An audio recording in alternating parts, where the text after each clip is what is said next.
Baik, assalamualaikum warahmatullahi wabarakatuh. Baiklah, di sini saya Iksan Putra. Di sini saya akan menjelaskan tentang bagaimana sistem kekerabatan di Minangkabau. Bagaimana sistem kekerabatan di Minangkabau? Berikut adalah penjelasannya.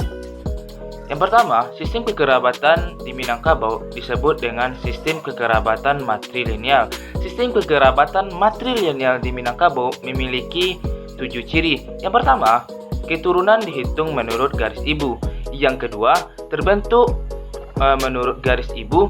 Yang ketiga, tiap orang diharuskan kawin dengan orang di luar sukunya. Yang keempat, kekuasaan di dalam suku menurut teori terletak di tangan ibu, tetapi jarang sekali dipergunakan.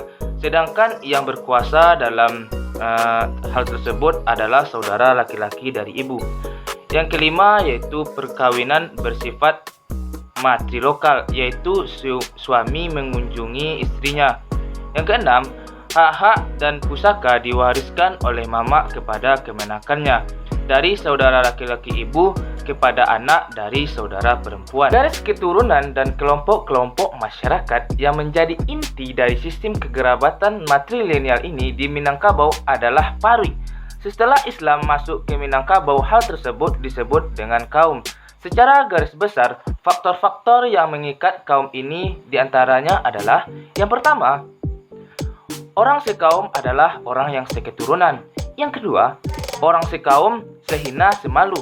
Berarti kalau ada salah satu dari kaumnya yang dihina, berarti yang lainnya juga ikut merasakan malu. Yang ketiga yaitu orang sekaum sepandam sepekuburan. Yang keempat, orang sekaum seharta sepusaka.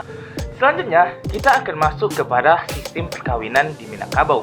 Ada beberapa hal yang harus kita kemukakan yang berkaitan dengan perkawinan di Minangkabau. Yang pertama, inisiatif datang dari pihak keluarga perempuan, jadi bukan dari keluarga laki-laki. Yang kedua, calon menantu yang diidamkan. Yang ketiga, kecenderungan mencari menantu dari hubungan keluarga terdekat. Jadi di Minangkabau, seseorang lebih cenderung untuk mencari menantunya dari hubungan keluarga yang lebih dekat. Selanjutnya yang keempat, setelah perkawinan, suami tinggal di rumah istri. Jadi sangat berbeda dengan suku yang lainnya yang ada di Indonesia, yang istrinya tinggal di rumah suaminya. Yang kelima, tali kekerabatan setelah perkawinan. Yang keenam, sumandoh yang menjadi indaman orang Minangkabau. Selanjutnya, kita akan masuk kepada sistem waris di Minangkabau. Secara umum, kewarisan itu adalah peralihan harta dari seorang yang telah meninggal kepada ahli waris yang masih hidup. Tetapi, dalam adat Minangkabau, kewarisan harta pusaka itu bukanlah peralihan kepemilikan harta dari pembagian harta dari seseorang yang telah meninggal kepada seseorang yang masih hidup, melainkan peralihan fungsi dan tanggung jawab pengelolaan, pengurusan, dan pengawasan harta dari generasi yang sudah meninggal kepada generasi yang masih hidup. Hal ini sesuai dengan pepatah Minang yang mengatakan, "Biri turun ke sama, dari sama ke halaman. Dari nemi turun ke mama, dari mama turun ke keponakan." Secara umum, klasifikasi harta di Minangkabau ada 2 jenis. Yang pertama, harta pusaka tinggi. Yang kedua, harta pusaka rendah. Yang pertama yang akan kita bahas terlebih dahulu adalah harta pusaka tinggi. Sesuai dengan penjelasan dari kerapatan adat alam Minangkabau, harta pusaka tinggi adalah harta kaum yang diterima secara turun-temurun dari nenek ke mama, dari mama ke kemenakan, melalui garis keturunan ibu. Yang kedua adalah harta pusaka rendah.